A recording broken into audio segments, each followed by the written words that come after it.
Welcome to another episode of our Eat and Drink Real Estate Podcast. Today, I have my favorite combo of participants on this. We have an attorney and a broker. So, right. Kristen, Roussev. Yes. Kathleen, Cunningham. Thank you guys for being here. Thanks for How are you? Thanks for having us. Good. How are you? Good. All right. So one of the things we were talking about and trying to get ready for this was, kind of the whole process of maybe taking us through what a buyer's going to do, what a seller's going to do. We'll get into some advantages there. But kick it off for us, Kristen. What is this process? Like, what do people, when they first think, man, I want to buy or sell a home, here's what I got to do? Okay, so the first process is you would need me, a realtor. So once you kind of give me a call or find me on social media, my first step is just really finding out where you're at the process. So we can't really do anything until you get pre-approved. Okay. Once you get pre-approved, that kind of gives me information on how much you can afford, where you need to be tax-wise as far as your property taxes.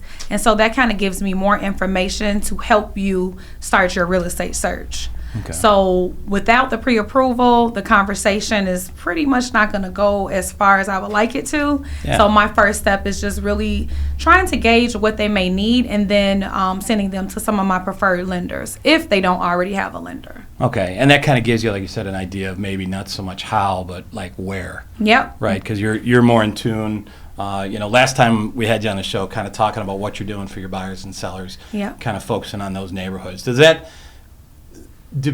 kind of a sobering effect when somebody then talks to a lender and says, oh my gosh, like I'm way off, or like, oh, I can afford more than I thought, or does that stuff kind of come up, or what? Yeah, definitely. Sometimes I get a lot of people that, let's just say that they're currently renting. I get a lot of people that are surprised that they've been renting for so long when they could have actually been home buyers. Okay. So a lot of times it is a positive effect. People are a little bit closer to home buying than they might have thought, especially with, getting different down payment assistance or getting different grants that they may qualify for. Okay. People are surprised, like, oh my goodness, I've been doing this for so long and I could have reached my goals last year. But I like that because it's also giving them the education that you don't have to be a renter forever if that's something that you don't want to do.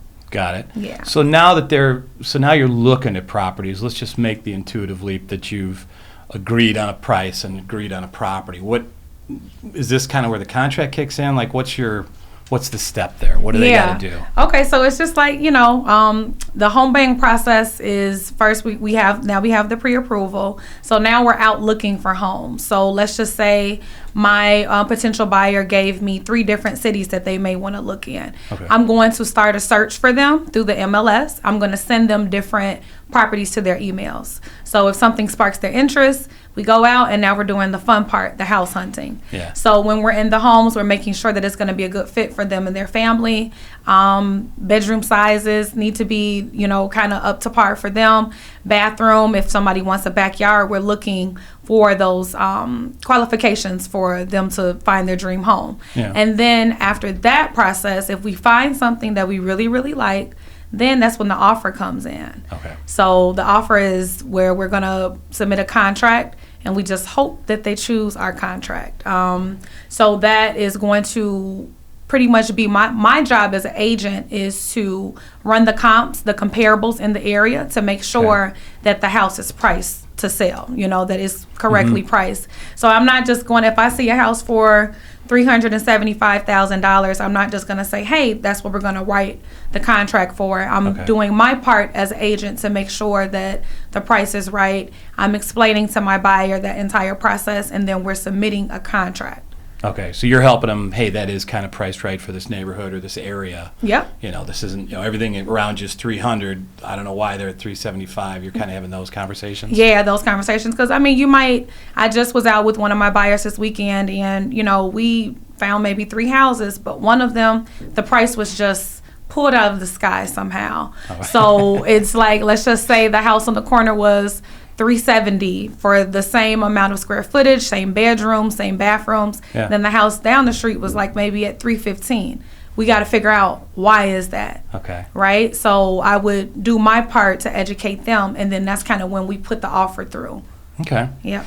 So now when do we get Kathleen on board? Is that now we got a contract. Is that when we're bringing the attorney in? Yeah, it's time for the attorney. So once we get that offer accepted, that's good news for us. And so There are times when I come in a little earlier than that, though. Oh, yeah, that's true. There are times. So, walk us through that. Like, what would be a reason that you may jump in prior to a contract being signed? Is it know something's going on with the property, maybe? Or Kristen and I had a client that was looking for a property, and property taxes were kind of an issue.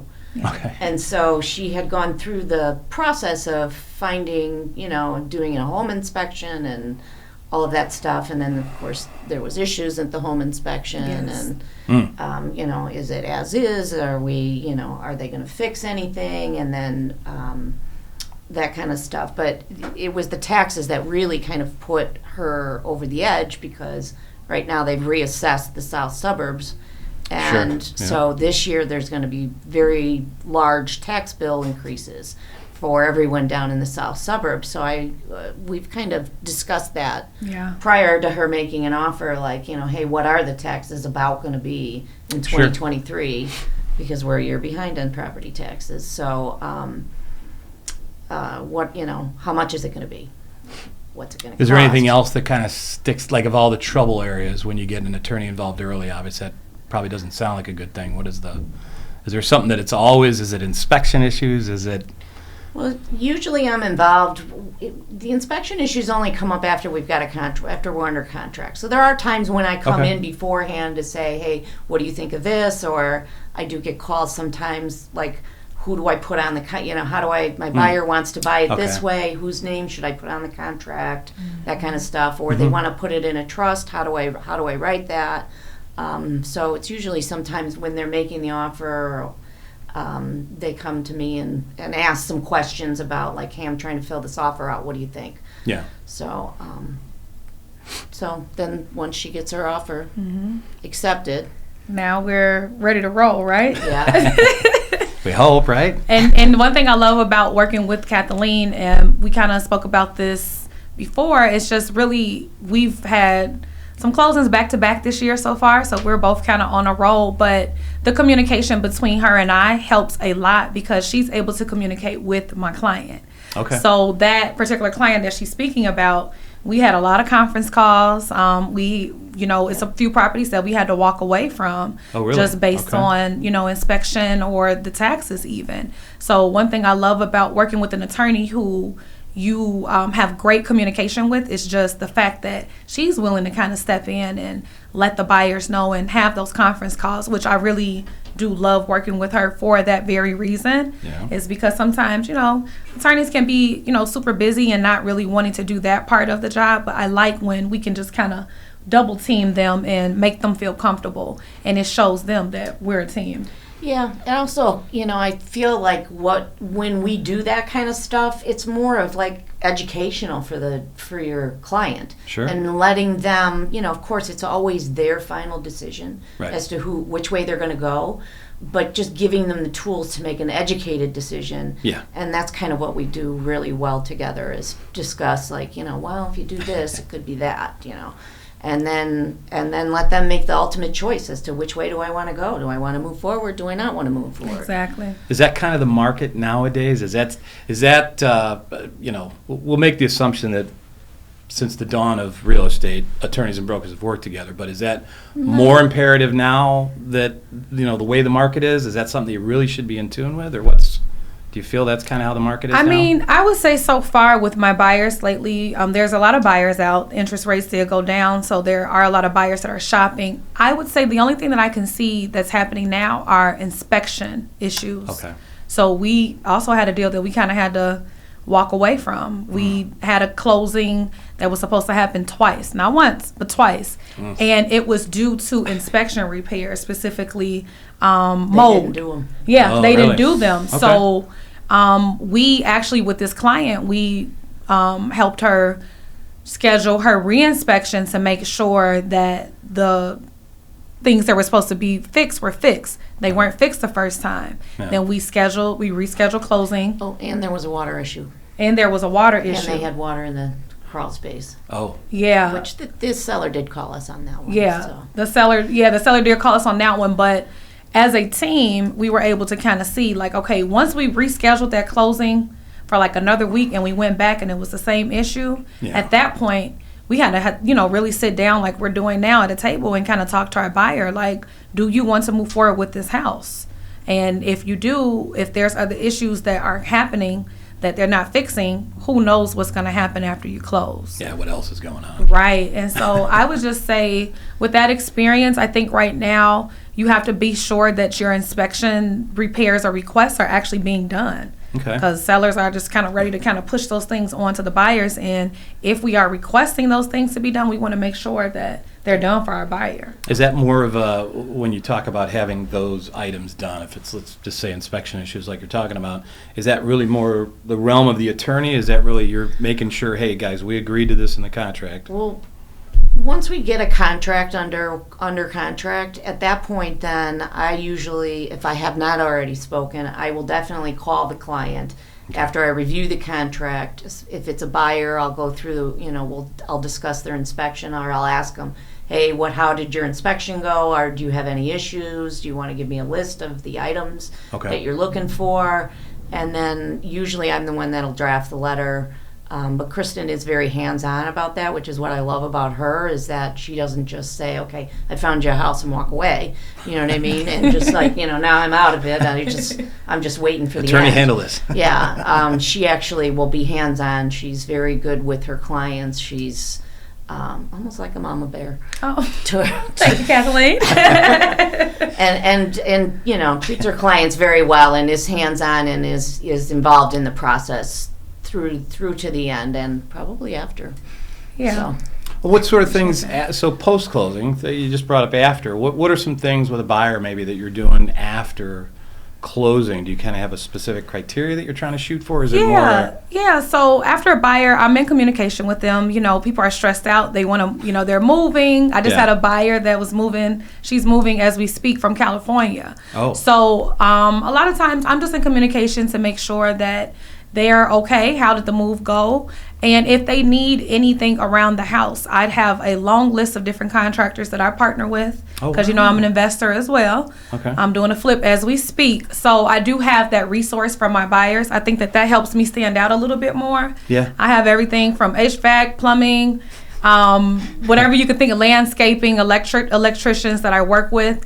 And so if there's things that are coming up in their new home, they feel very comfortable asking me, hey, do you know anybody that can, help me Yeah, fix? you've been through it, so you can tell them, hey, here's what you can expect. Yeah, so, I make sure that I keep in communication with them. I try to make sure that I follow up with them on their home anniversary, and kind of let them know what I have coming up, and just kind of be that person that is resourceful for them. I don't want to just sell the home and then they never hear from me again. Right. I get a lot of referrals that way as well. So Sure. A lot of people were saying, hey, Kristen, you did an amazing job. I have a few people that I would like for you to call that they've been to the house and they want to get a house too this year. So it helps me just build relationship. I'm more of a relationship-based agent than just a transaction. Yeah. And so that's helped me a lot. And I've been able to really help them get some things done around the house too, which kind of makes me very excited too. Good. So that's a buyer, so to speak.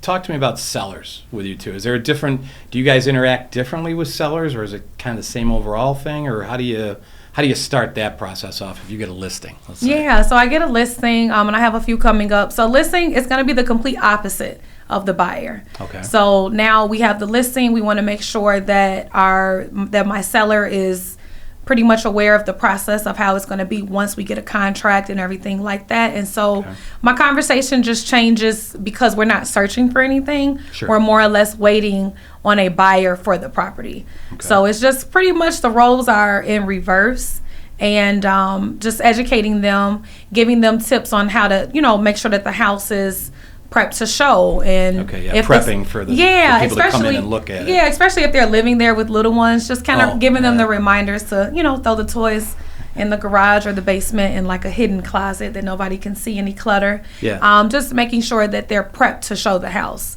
And going over different expenses that will, come up once we get the contract. So that's kind of my role. How about as a seller, Kathleen? What sort of things are you looking for initially with the sellers? Or something you're going to do different than you would say with a buyer, or? Well, I kind of look at whether it's a buyer or seller, I always look at the property taxes every single time, because there's always issues with property taxes because we do pay them in arrears.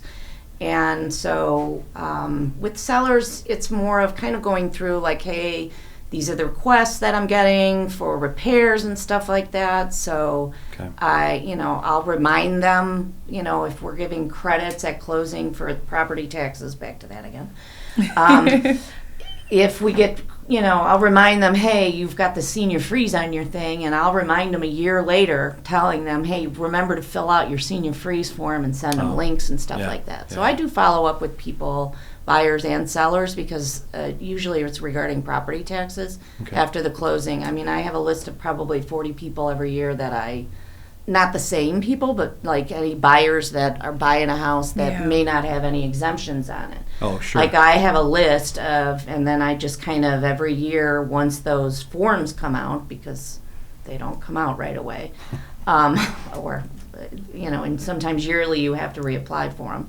But once those forms come out, I will remind my clients, and I have a list, and I'll send them an email, and I'll tell them, hey, you're not done with me, even though we're done with the closing. You're not done with me yet. I said, you're going to be hearing from me in a year from now.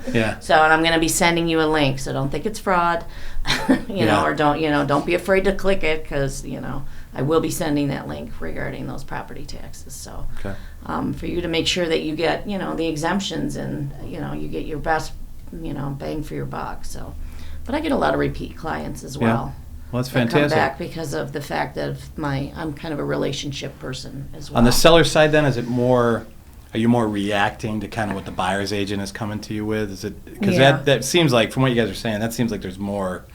That's where all your questions are coming from. Yeah, either they're inexperienced, Yeah. or they may not understand, hey, there was a senior freeze, and so here's why the tax credit's going to be X. And you may have to jump in and explain to the agent why it is what it is. Right. Is that a fair assessment of that? Yeah, I would say so, because the buyers are going to come with the request of what they want for their inspections. Tax questions may come up, and so I would say that's a good way to put it. Okay. Yeah. And then so obviously you guys working in tandem, you guys have had a lot of good things to say about each other and working together. What's, for consumers that may not understand this process, or first-time home buyers, that always seems to be a good group everybody picks on, is what is the advantage of you two working together, as opposed to, let's say you met each other in the hall and you come in and you got a deal, right? Like what is the biggest advantage both of you think would be working with a team where you folks are together, and you've done other deals? Is it, I know you've mentioned a few things. Highlight that relationship. What goes on there? Yeah, so I think that the biggest thing is the communication. Okay. Like right now, I just got a contract that came through. So right before we started this, I told Kathleen, hey, I actually have a contract that I need to send to you. So what it does for me as an agent, it gives me clarity, knowing that my client is going to be well taken care of. Okay. I pretty much know how her office is ran. I know who to ask for when I call. Everybody is very responsive. So I know for this client, she's a first-time home buyer. She may have a few questions that come up. So I feel confident working with someone who I've worked with on multiple deals, knowing that if this comes up, I don't have to wonder like, hey, is she going to call me back? Hey, what's our process going to be? You already know, hey, just call Kathleen, here's her number, and that kind of thing. Yeah, and then also, too, just the flow. Buying real estate is an amazing thing, but, we always talk about the glitz and glam, but there's a lot of things that happen behind the scenes. Oh, yeah. It's a lot to get to that closing table and for you to get your new keys and get the grills dusted off ready for, the summertime barbecues. There's a lot of things that go into it that I don't think that people know, so I kind of prep people like, okay, we're here. This is where we're trying to get, and this is what we have to do to get to it, get to that goal. And so and kind of guide them the whole way through it. Yep. You know what I mean? Like, your next step is you need to get your home inspection done, and okay, now you got to make sure you look at your report, and you've got some deadlines on this contract that you have to make sure you fulfill. Yep. Make sure you get your earnest money in on time. Make sure you're reaching out to your lender and getting your, financing in order and squared up. Is it moving along? Is it Okay. And the good thing about working with Kristen is that she and I have a good rapport where, like, she kind of knows how my office works and I believe she likes it. She keeps coming back. What works my office and what I try to do with just any buyer or seller is to make sure that they're aware of what's going on. So, and I try to also, which I think some attorneys don't, keep the agent informed as to what's happening on it, because they have a better relationship with the client than I do, because I really, a lot of times, don't meet the clients until the closing. I'll talk to them on the phone. I'll usually, I know a lot about them before I walk in the door, except for what they look like. So unless there's some huge problem and they had to come down ahead of time and settle a trust issue or something. Yeah, I usually don't meet them ahead of time. Okay. So it's usually mostly emails, phone calls, that kind of stuff. So, and my key in my office, or what I try to do, is to make sure that, my agent is informed, because she has the better relationship with the client than I do. She's the one that's, been taking them and showing them homes, or, went to the listing appointment with them and, gave them comps and stuff like that. So they kind of trust her already. So when letters come across, they could be calling her instead of me, because they don't know me as well. Sure. And so they may ask her, well, what do you think of this? And she, if she's not informed that came across, then it doesn't make her look good. Right. You know what I mean? And so my goal is to make her look good so that I look good. Do you know what I mean? Yeah, it's like a two-way street. Well, the less friction there is here, obviously, it sounds like that's so much better for the consumer, because you guys are always on the same page, so to speak. Yeah, so we know what's going on. We can have a discussion. If something weird comes up, a lot of times I will, I'll call Kristen ahead of time going, hey, I got this letter. I'm about to send it to the client, just so thought I'd let you know. Yeah. Do you know what I mean? Yeah. Like, this is what's coming, and they're going to be calling you probably. Yeah. Heads up. And I appreciate that. And then, of course, too, just to kind of put it out there, when I get like a new buyer, because I get, referrals from lenders, if they don't have an attorney, because sometimes there's people that already have an attorney that they're working with, of course, that's fine. I'm not going to say, hey, you have to work with this person. No. I give them recommendations, and if they decide to go with her, I'm kind of like, all right, well, I know how this person flows. But a lot of times they have people that they're used to working with, whether it's a family friend, and so I always get to know more people. But of course, you have your people that how you flow with each other, and it makes the transaction go smoother. I would say so. Are people pretty receptive to that? If they say, hey, Kristen, I understand, I've got Uncle Bob's as an attorney. Yeah.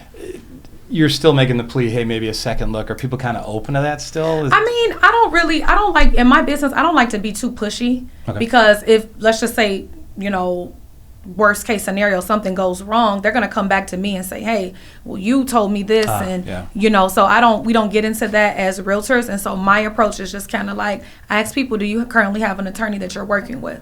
If they say no, I'll send them a few recommendations, and we kind of just go from there. But if they say, I work with whatever attorney from this office, that's fine. Let's just add her on the contract. Let's get this information in. Okay. I do have to know when I'm writing my contract, because I like to have as much information on my contract. I really don't like to circle back. Yeah. I love that about you. Oh, thanks. I like to, I want to fill it out to its best, There are so many agents that just don't. They just don't think it's important, or they don't ask their client, who's the other attorney. And then I'm, as a buyer's attorney, calling around going, hey, do you know who that's other, who's the other attorney? Who's opposing counsel? Who are we talking to here? Yeah.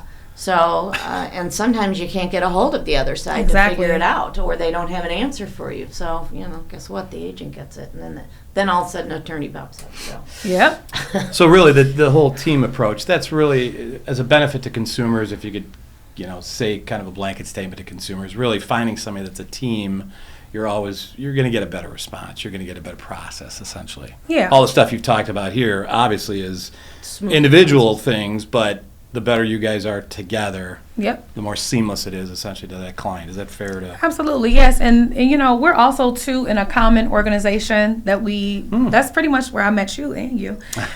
Women's Council of Realtors South Suburban is what really, I was the president of that organization for the last year and a half. Acting treasurer right here. She's in charge of all the money now. But one thing I loved about, as a real estate agent, being in a professional organization like that, I met amazing people in that process. And so I met Kathleen through there, and then we all kind of shoot her deals, and I think that as an agent, it's very important for you to kind of see who you connect with. Yeah. And that networking is something that's always going to help you because it doesn't happen overnight. As a new real estate agent, I was all over the place. I had this attorney here, and, I didn't really build relationships the way I do now. But now that I've been in it going on 3 years this year, I kind of like working with who I like working with. I'm always open for new business. However, having that good networking and then just being able to work together, it's amazing. It really pays off just to kind of say hi to somebody and really get to know them and, make some money together. I mean, that's really what we're... Well, it makes it more enjoyable, too. Yeah, it does. Well, again, it sounds more like that experience than the experienced agents. Yeah, it's okay to have, as you said, you were kind of all over the place to start, and now it's, as you develop your relationships, obviously, say with Kathleen as the attorney, that recommendation to your client then becomes stronger. Hey, I've worked with somebody. I'm vouching for somebody as opposed to referring them. Is that fair? Absolutely. What other organizations? I know you just brought it up, and obviously that's how we met years ago. What sort of things with organizations do you try to accomplish, either of you, with either meeting new people, or is it just educational stuff? What sort of things do you get from those that are good for your consumers? From organizations? Yeah, just meeting new people and it's just helpful to know more people in the industry because it is a kind of, it's a big community, but it's a small community. You know what I mean? There are certain people that you run into frequently that, like me, that, I walk into a title company and they all know, they usually 99% of the time know who I am. But I've done this quite a bit. Mm-hmm. So I've been, like I said, I've been an attorney for 31 years. So, once you're in the business so long, it's, I'm still learning stuff. I always feel like there's opportunity to know something more. Yeah. And so I relish those kind of things, and that's what those organizations do for me. Is that maybe if I'm in a position that maybe I haven't run across this before. There's somebody else I could reach out to see, how did you handle it, or have you ever seen this before? Yeah, what do you think? Yeah. What do you think should be done? How should we do this? So it's just helpful, and it's helpful to have, people sharing, well, this is how I do it, and this is how I get more business, and it's just nice to have those kind of relationships and somebody else that you can rely on when you need it. Yeah. It sounds like it's not just for your benefit individually as professionals, is that you can bring benefit to your consumer because you're learning about additional things. It's not solely 100% focused on you as the individual. Absolutely. Right. Okay. Yeah. Fair enough.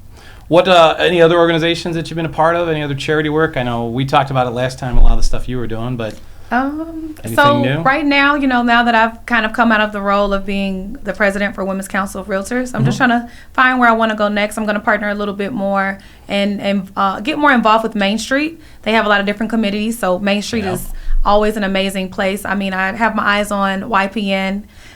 So I'll start going to more of their events, and maybe when they open up for committees, I would like to kind of be a part more with Main Street. And I'm just a Women's Council girl too, so I'm always going to support South Suburban Network and other networks too around the city. So right now, that's pretty much as far as the organizations go. I am doing community service with Women's Council of Realtors, South Suburban this year. So we're going to be partnering with some local organizations, Habitat for Humanity, South Suburban. We have a big one coming up soon with them. And then just some other food pantries and different just volunteer opportunities. That's something that I'm developing a passion for and look forward to kind of growing that team in 2024. Kathleen, any? I am on a committee on Main Street. I'm on the broker-lawyer committee. Oh, cool. Oh, that's interesting. So now that's the one you're helping them a lot of times with drafting. We draft a lot of, and based on, some of the stuff that I see regularly throughout my practice, with my many years of experience, I've seen a lot.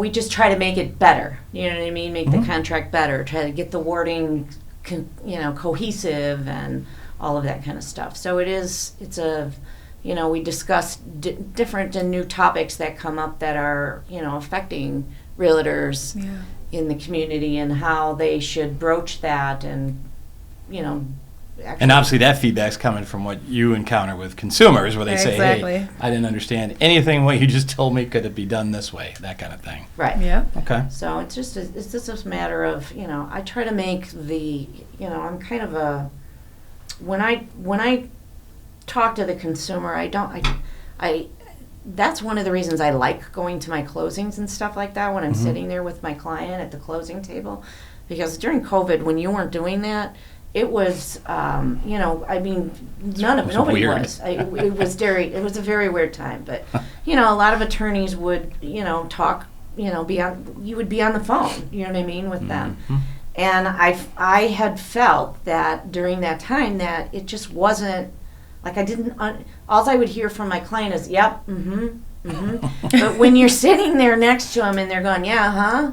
And they're like, they have no idea what's going on, and you can see it in their face. Physical cues, yeah. Yeah, so the body cues, yeah. You need me to explain that to you. Yeah, so I Yes. said, I go, you didn't understand that, did you? Well, not really. Okay, well, let me explain it another way. So I try to, make sure that they understand. I like seeing them because I know then when I'm looking at them that they're understanding what I'm trying to tell them. Yeah. Yep. And they understand what's going on, and they get it. So I feel like it's very important, to be there for your client when you're at the closing. Advocate for them, so to speak. Yeah, definitely. Well, fantastic. What is the absolute easiest way to get a hold of you, Kristen? So I am on Instagram as Kristen.realestategreams. That's plural with the S at the end. All right. So Kristen.realestategreams is Instagram. And my phone number is 773-558-2004. That's 773-558-2004. My phone is right here. It's buzzing as we speak. And so I'm always, available to chat. If I'm not, I'll get back, to you as my early convenience. Kathleen, the easiest way? I'm actually the owner of the firm called Crosstown Legal. My office is in Mokina. My phone number is 708-478-9700. And you can always email me at info@crosstownlegal.com. That's CROSSTOWNLEGAL.com. Fantastic. Well, obviously, you guys have obviously done deals together and partnered. We'll throw a QR code up there that'll lead to both of you guys. Okay. I want to thank you for coming out and sharing some knowledge with us today. I do appreciate it. I love this combo, by the way. Kristen, you have an event coming up at the end of April on the Yes. 25th. This is kind of a unique event. Uh-huh. Talk to me. Tell us what the advantages are. What makes this type of event different? Okay, so what makes this event unique is that I'm going to have everybody under one roof. So you'll have your Okay. agent, the lender, inspector, attorney, home warranty, home insurance, and credit specialist. Okay. So you'll be able to go to each one of those vendors and ask them any questions that you have for their service. And so I'm really excited about that event because a lot of times Yeah. when you leave homeowner or home buyer workshops, you may still have some questions. Sure. But I'm putting everybody there so you can get all your questions answered. So they can ask individually of those different vendors. Absolutely. And that so, sounds neat. Yeah, it's April 25th from 5 to 9. It's at Ventrendy, which is a winery. So we'll have All right. education, we're going to have some wine, and we're going to have some live music at the end just to kind of celebrate everybody that's going to be buying a home with me, their agent, in 2024. All right.